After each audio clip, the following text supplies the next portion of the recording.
So this is for the people having issues with the change of language on their screen. You don't understand what it reads when you power on the machine, and a few other problems that arise from this. This is due to the machine losing its preset memory. This is caused by the battery on the main board having a low power or having no power whatsoever. So if you do have these issues, go ahead and replace that battery. You can give us a call and ask us for a manual. We'll provide you with a PDF to show you step by step on how to do that. Now, once you've done that, you go ahead and power your machine on. Now, we don't see it here, but what you'll usually have is a few messages on the screen. You do need to press clear until those messages are off the screen in order to continue. Now, the first thing you want to do is make sure your language is correct and you are understanding your panel. In order to do this, we're going to look for the assistant key, this one right here with the bars. Go ahead and press it. This is going to take us to our assistant page, and our option number 4, I'm going to go ahead and scroll down, is going to be our language selection. We'll go ahead and press enter, and we'll have our different options for languages. Once you've selected the correct one, press enter. This will take you back to your home screen. The other issue caused by loss of memory is change in parameters that affect the machine mechanically. One of the things we'll see is that as you're running the machine, whenever there's a stop, the machine will not stop at 100, giving you a shaft error or another message on the box that will not let you continue working. Now, in order to correct this, we're going to go to the MC key. This will take us to our parameter page. I'm going to use my down arrow to scroll down until we find the second page, and we're going to look for option number 3, standard machine parameters. I'm going to go ahead and press enter.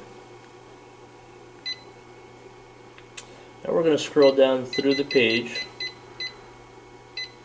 give it a change here. We're going to look for option number 1, adjust stop position. This is going to be on the second screen, and usually what you'll see here is that the setting is either on 0 or its highest limit, and the recommended setting for our machines will be 10. So go ahead and press enter. You can go ahead and adjust that number and press enter to save it once again. Once that's done, we'll go ahead and hit clear a couple times. We can come back to our home page. Now, once we've done that, we'll go ahead and using our dot key here, we're going to press this a couple times. The machine will cycle. The needle will come down once. And what I'm looking for here, every time I reset, I just want that 100 LED to come back on after the cycle. The other issue we'll find with the loss of memory is the way the machine color changes. Now, normally a design with multiple colors will allow the machine will allow you to program the variation of colors, and will automatically make those changes from start to finish. Now, if the machine is not following the color order that's programmed into it while operating, you will need to check the setting for the color change mode. That is shown here on the second icon at the top. Notice we have 2 needles with an arrow pointing right and an arrow pointing up and down. There's an A in the middle there. And the key that controls that option is going to be this 2 needle key here with the arrows going left and right, up and down. Now, if we press this key, we'll notice on the top how that icon changes.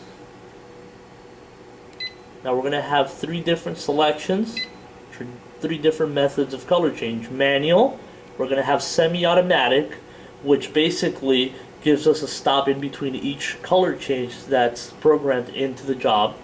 And we have our fully automatic as displayed here, which will follow the color order from beginning to end. And this is what's commonly used. And again, the difference between this and the semi-automatic is 2 needles, arrow going right, another arrow going up and down. On the semi-automatic, we'll only have an arrow going towards the right. Okay. So if you had any issues, usually battery replacement is the way to fix it. If you have any problems with this, give us a call, shoot us an email. We have a PDF, step-by-step instructions of how to replace that battery. In case you have done that already and you have replaced the battery, sometimes batteries are stocked for quite some time. Battery might be a little low, not helping the machine retain memory. Acceptable voltages, if you can measure using a multimeter, or you have someone that has a multimeter, are 2.85 volts all the way up to 3.1 using a DC setting on the multimeter. Anything under 2.85 will cause a problem. If the battery is not the issue, make sure you check the wiring in that area where the main board is located. Make sure everything's plugged in. And last but not least, if you still have the issue after following these steps, there might be an issue with the board. If it does reach that point, give us a call, shoot us an email, and we'll help you out resolve the issue.